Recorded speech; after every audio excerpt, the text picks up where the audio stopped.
विजय की political picture का क्या जबरदस्त क्लाइमेक्स हुआ है। शुवेंदु अधिकारी सीएम चुने गए आज बंगाल में, पर छाए हुए तो हैं थलपति विजय। एक फिल्मी सितारे ने जब राजनीति में एंट्री ली तो इतिहास ही बना दिया, वो भी इस अंदाज में कि मैं झुकूंगा नहीं। गवर्नर के पास 2 बार गए तो उसकी भी मैसेजिंग थी। जब लगा डीएमके और एआईडीएमके मिलकर सरकार बना देंगे तो कहा कि ये हुआ तो हमारे 107 विधायक इस्तीफा दे देंगे। राहुल का एक फैसला और विजय का टस से मस ना होने वाला स्टैंड कैसे चेन्नई की राजनीति ने दिल्ली को नए सिरे से मथ दिया है। राजधानी में आज इसी की बात। नमस्कार, मैं हूं Pankaj Jha. Brought to you by Candid and Saluja Gold. Candid dusting powder, 4 skin problems का एक expert solution. Candid dusting powder, हटा खुजली, लगा कैंडिड। शुरुआत करते हैं 2 विंडो से। एक तरफ बंगाल की खबर, जहां शुवेंदु अधिकारी पहली बार बीजेपी के नए सीएम बने हैं। उनके लिए नारे लग रहे थे, राज तिलक की करो तैयारी, आ गए हैं शुवेंदु अधिकारी। लेकिन उनसे जुड़ी हुई एक कहानी साल 2021 से पहले का मुझे याद आ रहा है, जो प्रशांत किशोर जो चुनावी रणनीतिकार हैं पीके, उन्होंने मुझसे शेयर किया था। उसको बताते चलते हैं, उसके बाद विजय की पूरे फिल्मी कहानी राजनीति वाली भी आगे आपको बताते चलेंगे। मामला था 27 नवंबर 2020 का। शुवेंदु और ममता बनर्जी में खटपट हो चुकी थी। शुवेंदु अधिकारी तब तक ममता बनर्जी की सरकार में परिवहन मंत्री यानी ट्रांसपोर्ट मिनिस्टर थे। अभिषेक बनर्जी को जिस तरीके से पार्टी के अंदर और सरकार में महत्व दिया जा रहा था, शुवेंदु को ये रास नहीं आ रहा था। उन्होंने इस्तीफा देने का मन बना लिया था। उसके बाद 1 दिसंबर, कड़ाके की ठंड थी उस दिन, कोलकाता में एक बंद कमरे में 4 बड़े नेताओं की बैठक हुई। इसमें एक नेता नहीं थे, वो प्रशांत किशोर थे। ममता बनर्जी, अभिषेक बनर्जी, सौगता राय और साथ ही शुवेंदु अधिकारी। कहा गया कि सब कुछ मामला सुलझा लिया गया है। अगले दिन जो सांसद सौगता राय है, उन्होंने इसी बात की घोषणा की थी। लेकिन शुवेंदु के मन में कुछ और चल रहा था और आखिरकार 19 दिसंबर उसी साल को मेदिनीपुर में अमित शाह के सामने वो बीजेपी में शामिल हो गए और अब वो बंगाल के मुख्यमंत्री हैं।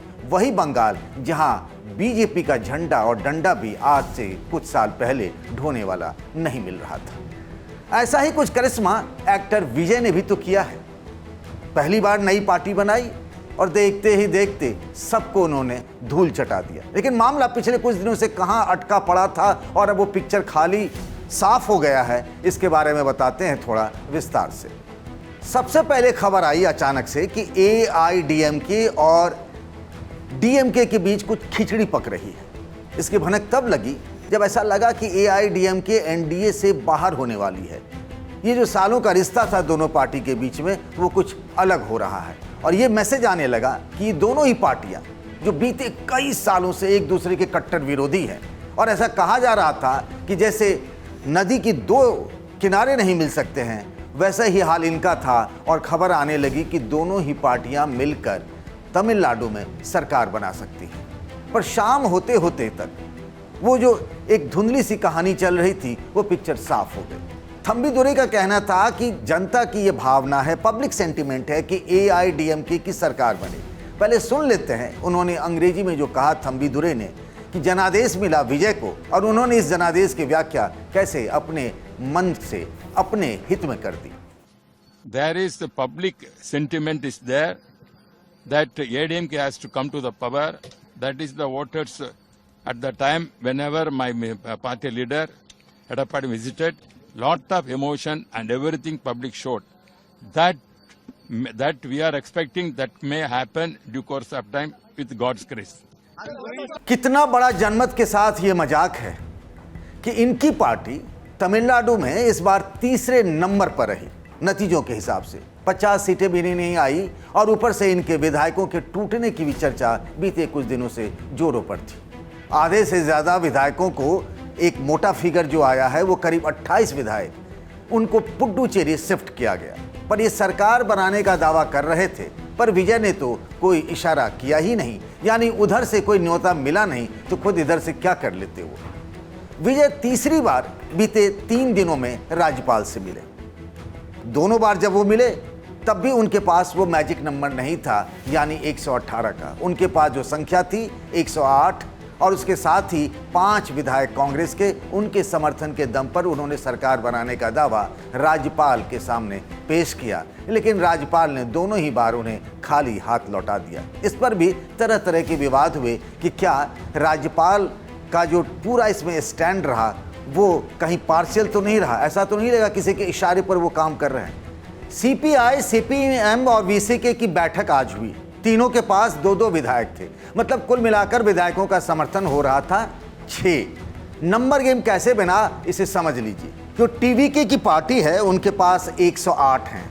इसके अलावा जो समर्थन मिला उन्हें वो मिल गया लेफ्ट पार्टियों की तरफ से। सीपीआई के 2 हैं, सीपीएम के 2 हैं, वीसीके के 2 हैं, यानी 108 में ये 6 जोड़ दें तो 114, और फिर कांग्रेस के 5 विधायकों की संख्या जोड़ दी जाए तो कुल मिलाकर 119, यानी मैजिक फिगर से संख्या पार कर जाती है। और यहीं विजय के लिए खुशखबरी थी और इसी आधार पर वो तीसरी बार राज्यपाल से भी मिल लिए और सरकार बनाने का दावा ठोक दिए। अब सिर्फ बचा ये है वो तारीख जिस दिन तमिलनाडु के इतिहास में विजय पहली बार मुख्यमंत्री बनेंगे। और जो अब तक 3 प्लेयर हुआ करते थे, डीएमके, एआईडीएमके, अब राजनीति में जो तमिलनाडु के है उसमें तीसरे प्लेयर की भी एंट्री हो गई है। तीसरा, इस पूरी कवायद में जो चीज़ दिखी गौर करने वाली वो थी विजय, जो अपने स्टैंड से कभी डिगे नहीं। स्टैंड ये थी कि ना तो बीजेपी से हाथ मिलाएंगे ना ही बीजेपी के करीबियों से। इनमें उनका स्टैंड मुझे कहीं ना कहीं अटल बिहारी वाजपेयी का लोकसभा में दिया गया भाषण मुझे याद आता है, जब उन्होंने कहा था कि सत्ता में बने रहने के लिए वो जोड़ तोड़ की राजनीति को चिमटे से भी नहीं छुएंगे। कुछ यही काम विजय ने भी किया इस बार तमिलनाडु में। ये भी खबर आई कि विजय के सभी 108 विधायक इस्तीफा दे देंगे। ये एक तरीके से माहौल बनाया गया विजय की पार्टी की तरफ से। इसे आप देख सकते हैं प्रेशर टैक्टिक्स के तौर पर भी, कि अगर इन विधायकों ने इस्तीफा दे दिया तो नियम कहता है कि अगले 6 महीने में सभी के लिए उन सीटों पर उपचुनाव कराना होगा। और फिर अगर डीएमके और एआईडीएमके मिलकर सरकार बनाती तो एक पब्लिक सेंटिमेंट उनके खिलाफ बनता और देर सवेर विजय को अपार जन समर्थन मिलता। और जब भी वहां चुनाव होते तो फिर विजय के लिए तो कोई लक्ष्मण रेखा ही नहीं होती जीत को लेकर। एक चीज और हुई, गवर्नर के रोल पर विवाद रहा। कपिल सिब्बल ने कहा कि ये ठीक नहीं हुआ, राज्यपाल को सबसे बड़ी पार्टी को ही सरकार बनाने का ऑफर देना चाहिए था, वो भी पहली बार में। गवर्नर साहब ने एक प्रेस रिलीज इशू किया है जिसमें उन्होंने कहा है कि भाई मुझे बताइए, टीवी को कहा है मुझे बताइए कि आपके पास मेजॉरिटी है या नहीं। जब तक मेजॉरिटी नहीं होगी तब तक मैं आपको शपथ नहीं दूंगा। तो ये अपने आप में असंवैधानिक है, गलत है, असूलों के खिलाफ है, सरकारिया कमीशन की रिकमेंडेशन के खिलाफ है, बोमाई की जजमेंट के खिलाफ है और उनको बुलाना चाहिए। लेकिन कहना पड़ता है कि जो हमारे राज्यपाल हैं वो जैसे हाईकमांड, उनका तो हाईकमांड भाजपा है ना, तो जैसा हाईकमांड कहता है वैसा ही करते हैं। तो हाईकमांड कहता है कि अभी रुक जाओ, हम कोशिश करते हैं, षड्यंत्र चलाते हैं, किसी तरीके से डीएमके मान जाए। लेकिन डीएमके ने कह दिया कि हम तो इनके साथ समझौता नहीं करेंगे और इसलिए डीएमके हाउस में बैठने के लिए तैयार भी है। तो दिक्कत क्या है फिर राज्यपाल को? दिक्कत यही है कि वो नहीं चाहते कि टीवी के सरकार बनाए। और अब जो जनता चाहती है कि वो बनाए और गवर्नर चाहता है तो नहीं बनाए, तो निश्चित रूप से दाल में कुछ काला है ना। भारत का सबसे भरोसेमंद सलूजा गोल्ड टीएमटी बार। Saluja gold TMT. अब सही पकड़े हो कॉन्ट्रैक्टर बाबू, मजबूती सब कुछ है। कई लोगों ने तो ये कहा, महाराष्ट्र का एक एग्जाम्पल भी दिया कि वहां तो देवेंद्र फडणवीस और अजीत पवार को ऐसे ही सरकार बनाने का मौका दे दिया गया, जबकि उनके पास बहुमत नहीं था। बहुमत तो फ्लोर पर यानी विधानसभा के अंदर साबित किया जाता, लेकिन यहाँ उनके साथ ऐसा नहीं किया गया, यानी विजय के दावों की अनदेखी की गई। तो तमिलनाडु में जो हुआ उसके दिल्ली की राजनीति के लिए क्या इशारे हैं, अब इसे जरा गौर से सोचते हैं। पहला, डीएमके और कांग्रेस के गठजोड़ के हवाले से देखें। बरसों तक जिस करुणानिधि और सोनिया के संबंध बहुत अच्छे रहे, घर जैसे, राहुल और स्टालिन भी एक दूसरे को पब्लिकली भाई कहते रहे। उन्हीं राहुल गांधी ने नतीजे आने के कुछ ही घंटों के अंदर एक बड़ा फैसला कर लिया। वही राहुल गांधी जिनके बारे में कहा जाता है कि समय पर वो फैसला नहीं करते, पर इस बार तो उन्होंने कमाल कर दिया।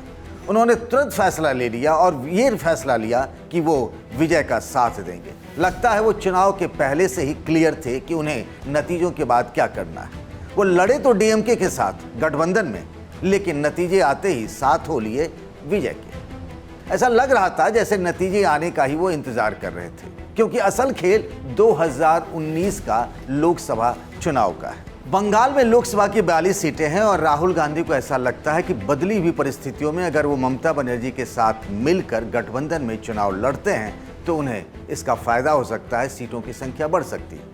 और इसी फार्मूले के तहत उन्होंने विजय से हाथ मिलाया है, क्योंकि विजय की पॉलिटिक्स अभी तक तमिलनाडु तक ही सेंट्रिक है, यानी उसी के इर्द गिर्द है। और राहुल गांधी की नज़र है दिल्ली पर कि 29 में उन्हें अधिक से अधिक सीटें मिल सकती है, और इसीलिए उनका व्यवहार इस वक्त इस तरीके से है कि इंडिया गठबंधन के इकलौते वही सबसे बड़े लीडर हैं। तो उन्हें लगा अच्छा मौका है और इस मौके पर चौका मार लेना चाहिए। तो उन्होंने कई सालों के अपने साथी रहे डीएमके से हाथ छुड़ाया और विजय का हाथ पकड़ लिया। और वहाँ मसला लोकसभा की 39 सीटों का है, गठबंधन में उन्हें अधिक सीटें मिल सकती हैं और इसका फ़ायदा उन्हें मिल सकता है।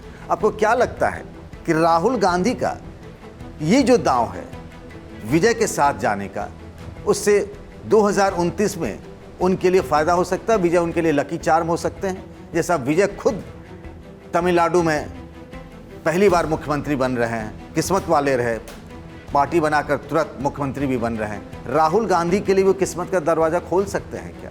बताइएगा ज़रूर कमेंट बॉक्स में। राजधानी में आज के लिए बस इतना ही। इस वीडियो को बनाया हमारे साथी शुभम ने। बाकी खबरों के लिए बने रहिए द ललन टॉप के साथ।